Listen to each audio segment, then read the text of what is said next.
8 minutes to 2 o'clock, time for our finance feature. And for today, we're talking about surviving financial ruin. 011 8830702 and the WhatsApp line 0727021702.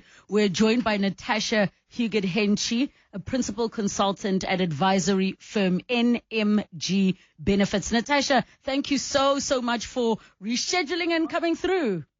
No, great. Thanks for having me on, Regina. So, Natasha, what qualifies as financial ruin? And I know that there are some people who are exceptionally wealthy who, for them, being broke means having R500,000 in your bank account, and maybe financial ruin means not having any credit.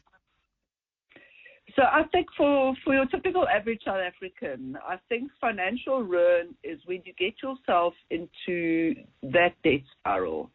And what's happening is that there's not enough months at the end of your money, or there's too much months at the end of your money, and you are unable to meet your expenditure with your income. And so you start borrowing. And so the problem is that this month you owe 500. And so you borrow 500, but because you don't cut your expenses by 500, then next month you're still short the same 500, plus you owe the 500 from the previous month, and now you're short 1,000, and so on and so on. And it just spirals down and down and down until you find yourself unable to cope with the pressures. And so, you start making poor lifestyle choices, you're drinking, you're gambling to try and make it up, whatever, you're stressed at work, so you're missing work, and then that creates an even further spiral because then you start getting pay deducted off your salary. To me, it's really getting into that debt spiral. So if I'm to simplify, if you're in a position where you require, where you need to borrow money to pay debt, but the debt never decreases. So you're just circulating the debt. You're just circulating. And every month what happens is that actually the debt gets bigger because you owe not just 1 month, and now it's 2 months, now it's 3 months, now it's 4 months of whatever you've borrowed. Yes. So that is the problem. And it's compounded because, unfortunately, we are not a very good saving nation. You really, the advice is when you first start your job, build up a little nest egg. Make sure that you've got 1 month's salary set aside, 2 months' salary set aside, 3 months' salary set aside. They say you must build up to about 3 months' worth of salary in a little, separate bank account, locked away, on kind of notice deposit, maybe a short-term notice deposit that you can't get to just go and buy a nice coffee or a fancy pair of shoes. It must be there for your emergencies. And because people don't have that cushion, that also creates a spiral because then, you've got a problem, you need to borrow money, and, the spiral continues. Okay, so now what are the options that are available to you? Because for me, based on what you're saying, the natural step feels like going under debt counseling and debt review, unless, of course, you have access to, I know there are people who, when you change jobs, you can access your retirement and then they cover their debt. But that's not really an option for many people.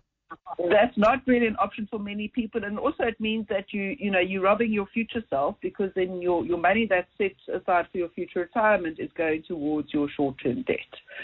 So it's really around sitting, honestly, looking at what you're spending your money on, looking at what your income is, and going through getting a financial plan or somebody to help you, working through where you can cut, where it's absolutely impossible to cut, and what you can do, and then start with a plan to cut your most expensive debt first. So our most expensive debt in South Africa is usually the debt that we've got from the loan sharks. So don't try not to go there. And that's because of course they charge the highest interest, because sometimes if you charge the highest interest rate. Yes, most expensive debt is not the highest amount. No, it's the highest interest rate. Okay. Because yes, highest interest rate is your most expensive debt.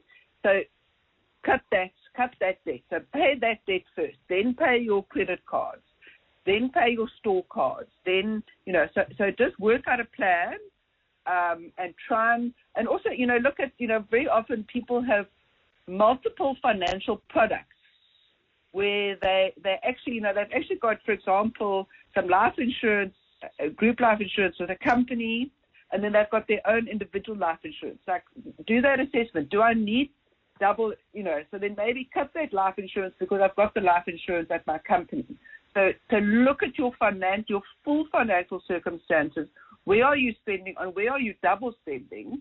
I mean, people often have multiple funeral policies, for example, because they've got this one to cover auntie and this one to cover the cousin and granny. So, and then also auditing all of those debit orders on your bank statements, on your bank accounts, and truly there are many South Africans that are finding themselves in these positions, Natasha, but we're going to have to leave it there. Thank you so much for your time.